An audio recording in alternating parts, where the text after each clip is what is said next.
Yo, what's up mga pre? Tara, takbo tayo. Mga 5 kilometers lang.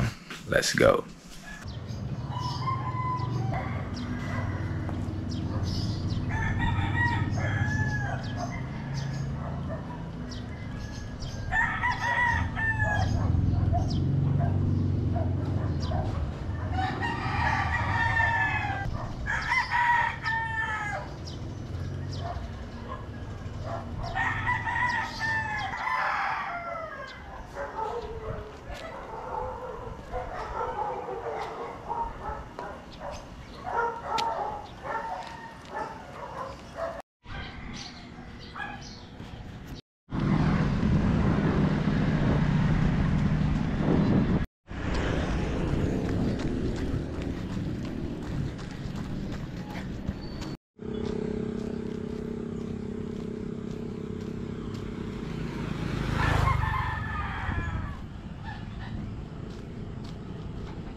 Let's go! 10K! Abot ata tayo 10K. Mahaba-haba to. Let's go!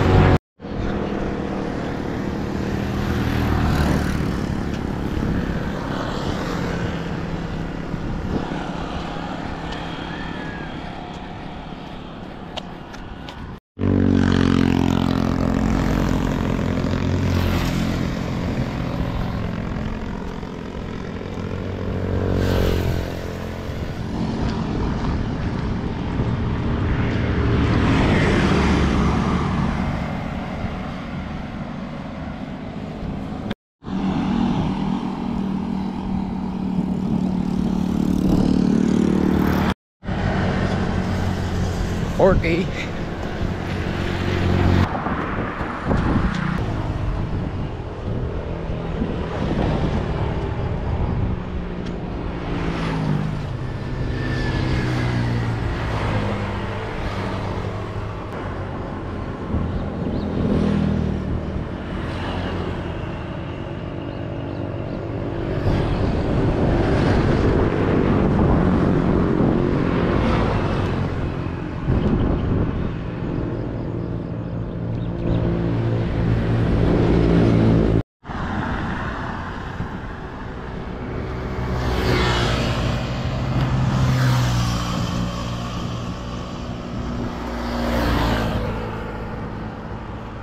Let's go.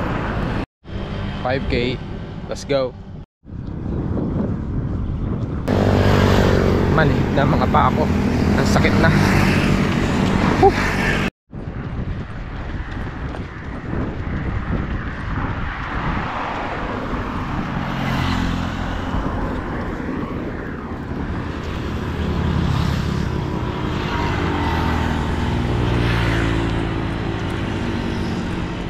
Let's go. 6K.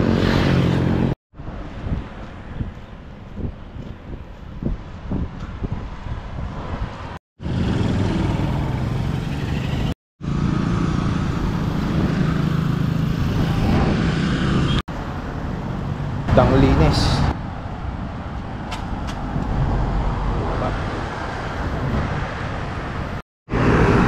8K. 2K more. Let's go.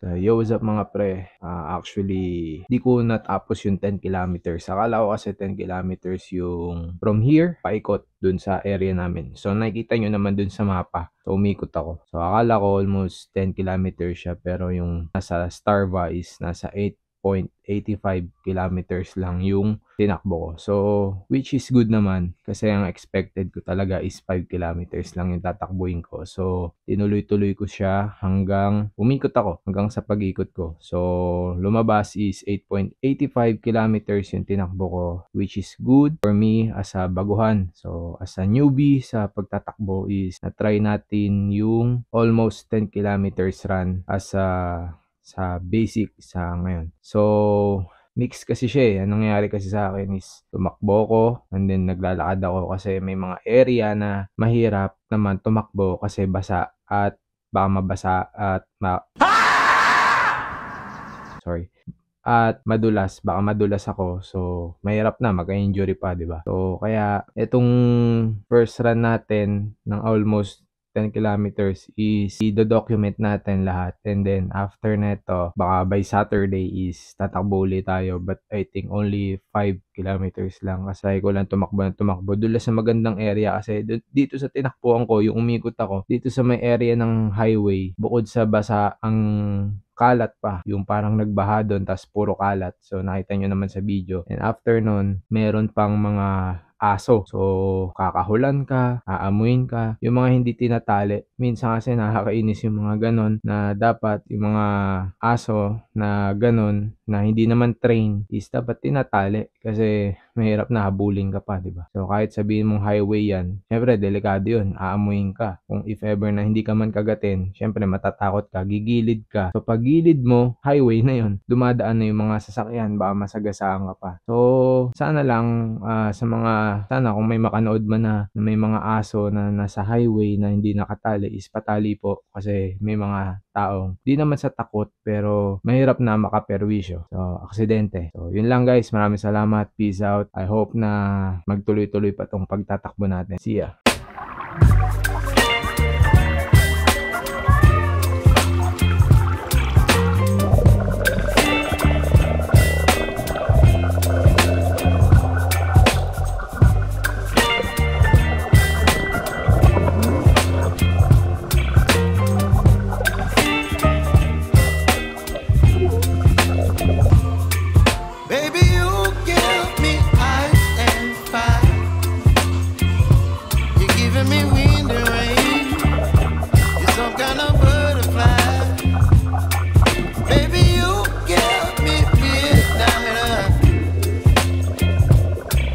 My appetite, don't leave me here high and dry.